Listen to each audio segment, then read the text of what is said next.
അപ്പം ചങ്ങായിമാരെ, എന്തൊക്കെയാണ് വിശേഷങ്ങൾ? അപ്പോൾ ഇതാണ് കേട്ടോ മസ്ജിദ് നബിയുടെ ഉൾവശം. എന്തൊരു ഭംഗിയാണെന്നറിയാം ഇതിന് ഉൾവശം കാണാൻ. ഇതിനുള്ളിൽ കടക്കുമ്പോൾ തന്നെ മനസ്സിന് വല്ലാത്തൊരു സന്തോഷം, കണ്ണിന് വല്ലാത്തൊരു കുളിർമയാണ് സുഹൃത്തുക്കളെ. ഇത്ര ഭംഗിയായിട്ടാണെന്നറിയാം ഇത് പണി കഴിപ്പിച്ചിട്ടുള്ളത്. അപ്പോൾ ഏകദേശം ഇപ്പോൾ രാവിലെ ഏകദേശം ഒരു 9:45 ആയിട്ടുണ്ട് കേട്ടോ.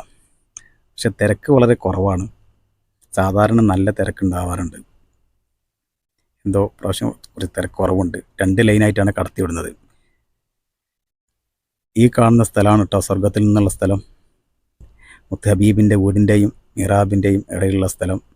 ഇങ്ങോട്ട് കിടക്കണമെന്നുണ്ടെങ്കിൽ നമുക്ക് ആദ്യം ബുക്ക് ചെയ്യണം. നിസ്കാപ്പിൽ ബുക്ക് ചെയ്തതിന് ശേഷമേ നമുക്ക് കിടക്കാൻ പറ്റുള്ളൂ, അപ്പോയിൻമെൻറ്റ് കിട്ടത്തുള്ളൂ. അപ്പോൾ ഞങ്ങൾക്ക് കിട്ടിയ സമയം എന്ന് വെച്ച് കഴിഞ്ഞാൽ രാവിലെ 10:30 കിട്ടിയിട്ടുള്ളത്. ഏകദേശം 9:50 പോയി ക്യൂ നിന്നിട്ട് വേണം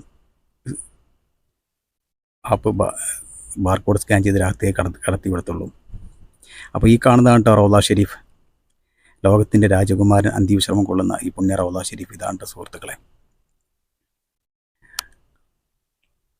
എത്ര കണ്ടാലും എത്ര നോക്കി നിന്നാലും മതി വരാത്തൊരു സ്ഥലം ഉണ്ടെങ്കിൽ അത് ഈ പുണ്യ റൗള ഷെരീഫാണ്. എന്തൊരു മനസ്സമാധാനമാണെന്നറിയാം ഇത് നോക്കി നിൽക്കുമ്പോൾ കിട്ടുന്നത്. പറഞ്ഞറിയിക്കാൻ പറ്റാത്ത അത്രയുണ്ട്. എല്ലാവർക്കും നേരിൽ കാണാം. അള്ളാഹു തൗഫീക്ക് നൽകട്ടെ. വന്നവർക്ക് വീണ്ടും വരാൻ റബ്ബ് തൗഫീക്ക് നൽകട്ടെ.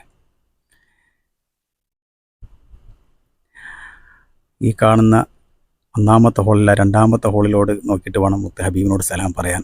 അവിടെ എഴുതി വെച്ചിട്ടുണ്ട് അന്നേരം. അതുപോലെ തന്നെ തൊട്ടടുത്തുണ്ട് 2 ഹോള്. അതിലാണ് ഇസ്ലാമിൻ്റെ 1-ാമത്തെയും 2-ാമത്തെയും ഖലീഫമാർ അന്ത്യവിശ്രമം കൊള്ളുന്നത്. മുത്ത് ഹബീബിൻ്റെ ചാരത്താണ് അവിടെ ഉള്ളത്. സുരക്ഷാ ജീവനക്കാർ എത്രയും പെട്ടെന്ന് പോകണമെന്നിങ്ങനെ പറഞ്ഞുകൊണ്ടേയിരിക്കുന്നുണ്ട്.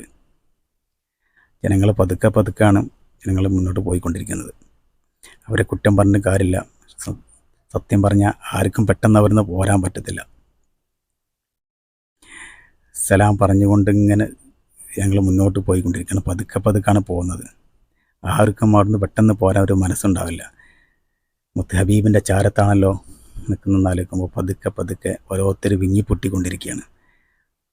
സന്തോഷം കൊണ്ടാണോ സങ്കടം കൊണ്ടാണോ എന്നറിയില്ല. മുത്ത് ഹബീബിൻ്റെ അടുത്ത് എത്തുമ്പോൾ വല്ലാത്തൊരു മനസ്സിന് ഒരു സങ്കടവും സന്തോഷവും എല്ലാം കൂടാണ് വരുന്നത്.